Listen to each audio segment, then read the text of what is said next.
ایک پوائنٹ کی بات بول رہا ہوں ذرا یاد رکھنا، ہمارے گھروں میں ہمارے بچے، گھر والے، امی ابا، بھائی بہن، جو بھی ہے گھر کے افراد، سب کے سب مل کے رات کو ایک جگہ بیٹھے ہوئے ہوں.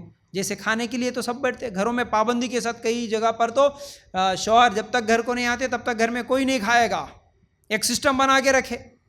چلو ہر گھر کا ہر ایک طریقہ اگر وہ قرآن و سنت کے خلاف نہیں ہے تو ٹھیک ہے، لیکن ایک سسٹم تو ہے کھانا کھانے کا اکثر گھروں میں کہ ٹھیک ہے بیٹا ابا آ جائیں گے اتنے بجے روز رات کو عشاء کے بعد یا 9 بجے کے بعد کچھ بھی جو بھی، یا دکان بند کر کے آنے کے بعد ہم سب مل کے کھانا کھائیں گے. ابا کا انتظار امی بھی کرتے، بچے بھی کرتے.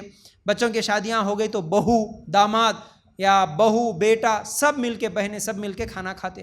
تو ویسا سسٹم جیسے سب مل کے کھانا کھاتے، ویسا ہی کھانا کھانے کے بعد سب لوگ مل کے نماز پڑھے کیا بول کے ایک دوسرے کو پوچھنے کا کوئی سسٹم، ایک دوسرے کو سوال کرنے کا کوئی سسٹم ہمارے گھروں میں ہے.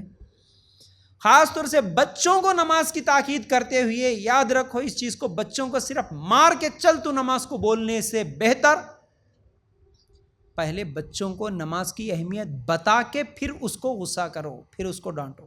نہیں مارنا یہ بالکل میں نہیں بولوں گا، مار ایک حد تک ٹھیک ہے. اللہ کے رسول صلی اللہ علیہ وسلم تو چھڑی لٹکا کے رکھتے تھے، لٹکا کے رکھو بول کے بھی بولے تھے، ورنہ بچوں کا ڈر نہیں رہے گا. لیکن بچوں کو ہمیشہ صرف مارنا، ہمیشہ پیٹنا، ہمیشہ نماز کو کیوں نہیں جا رہا چل چل ڈرانا، اس سے زیادہ فائدہ. آپ اپنے آپ سے سوال کرو، آپ لاسٹ ٹائم اپنے بچے کے ساتھ کب بات کرے تھے اس کو بٹھا کے؟ بات کرنے کا مطلب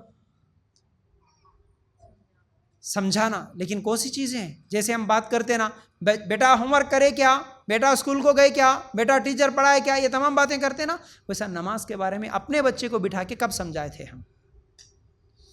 اگر ہر ماں باپ یہ سوال کرے اپنے آپ سے پوچھے کہ میں اپنے بچوں کو لے کے بیٹھا ہوں اور بچوں کو کبھی نماز کی یہ فضیلت ہے بیٹا، دیکھو نماز پڑھنے کی یہ فائدے ہیں بیٹا، یہ حدیث ہے جس میں نماز پڑھنے کا فائدہ بتایا گیا، دیکھو بیٹا نماز نہیں پڑھنے کا یہ عذاب ہے، دیکھو بیٹا یہ اللہ کے رسول صلی اللہ علیہ وسلم کی سیرت ہے، دیکھو بیٹا یہ نبیوں کی زندگی ہے. اس طرح روزانہ اپنے بچوں کو بٹھا کے کتنی مائیں یا کتنے باپ اپنے بچوں کو سمجھاتے ہیں، پہلے سکھاتے ہیں.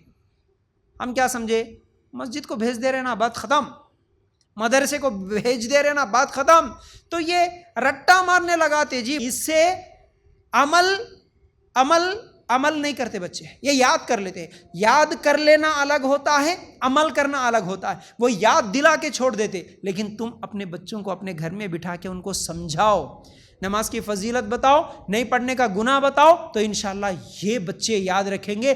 تمہاری چھڑی پکڑ کے تمہارا ڈرانے سے نماز پڑھنا الگ ہے، نماز کا وقت ہوتے ہی وہ خود خوشی سے گھر سے نکل کے جا کے نماز پڑھنا الگ ہے. یہ کب خوشی سے جائیں گے؟ جب تم ان کو سمجھائیں گے، سکھائیں گے تو.